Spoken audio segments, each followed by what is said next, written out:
as well. That came in though a bit lower on a year-on-year basis at 269 crores versus 406 crores year-on-year. Let's also connect then with Amit Dixit. He joins in from Edelweiss to break down the numbers for us. Amit, good afternoon. Let's get in your analysis as to how you've read into the kind of numbers that Hindalco has delivered this time around, largely in the back of with the backdrop of higher LME prices.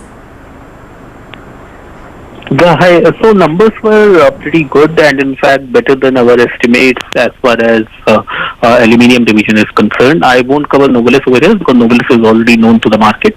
So copper was in line. A positive thing that we found was that the value-added product sales have gone up to almost 28%. We were expecting around 27. So that one, and of course the sales volume in aluminium as well as copper is a bit higher compared to our estimates. So that led to beat on the standalone EBITDA. As far as debt is concerned, well, net debt to EBITDA is down to 2.59 times compared to 2.61 times in fact last year. And do recall that they have acquired Aleris also in this year. So net debt to EBITDA, if you look at it, I mean it's at a very comfortable level. In fact, lower than when they started with Aleris. And overall, if you look at the gross debt, it has come off by more than 18,000 crores, largely because of the repayment made by Novelis. So clearly, I mean, the company scores over both on performance as well as net debt to EBITDA and on leverage front. Plus, there is another sweetener. They have indicated in notes that there could be some benefit to Novelis owing to some lawsuit filed by them in Brazil. Now, that impact will come in subsequent quarters. Still, the company had not quantified it, but any cash at this juncture is welcome. Well, going ahead, we find that, numbers would look to be good. If you look at the production number of Hindalco, for example, for the month of April, it is also up. Delhi aluminium already up 13% QOQ. We do expect that good times for Hindalco should continue.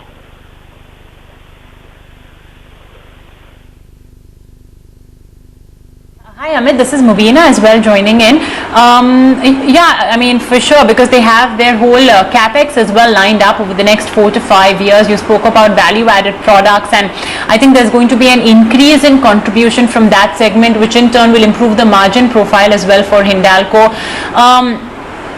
How are you looking at, the copper business? Because there we had LME prices surge significantly. They've reported as well close to a doubling of the revenues on the copper business. Not exactly trickle down on the margin front. So how are you looking at that particular business?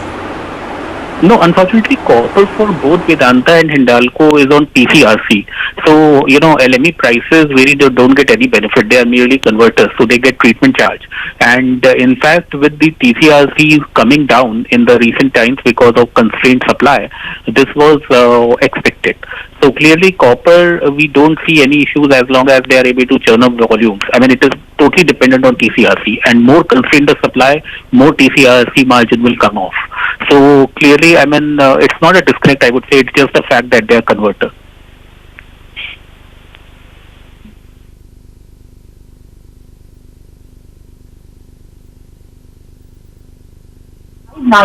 From a peak of more than 3.5. Plus, we've allocated around, as per the new capital allocation policy, we want to put dedicated around 30% towards deleveraging. So how are you looking at the debt bit? Sorry, I didn't get your question. I think there was some... I want to know about how comfortable you are on the leverage that the company now has on their books, because it's drastically come down to just 2.59x versus more than 3.5 that it was a couple of quarters ago. Yeah, so net debt, I mean, we are quite comfortable on, and you spoke a little bit earlier on the capex. So capex also, the capex intensity is going to be much lower now because they are going to invest in downstream projects in India particularly. Of course, in Novelis also investment will be there. But the beauty about downstream capex is that the ROEs are substantially attractive. So one good thing is that they are not going for any big bang greenfield smelter in India or any Aleris sort of acquisition position outside.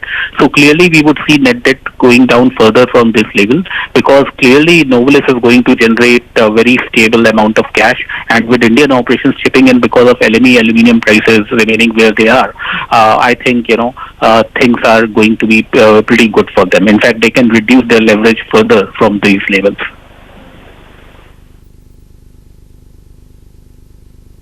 Much for joining in and giving us those details. Just a quick look at the stock price. Hindalco at 390, up about 1% in trade. Well, let's get a move on then. And India's second COVID-19 wave is all set to have an impact on revenue collections. Sources tell ET now that the impact of the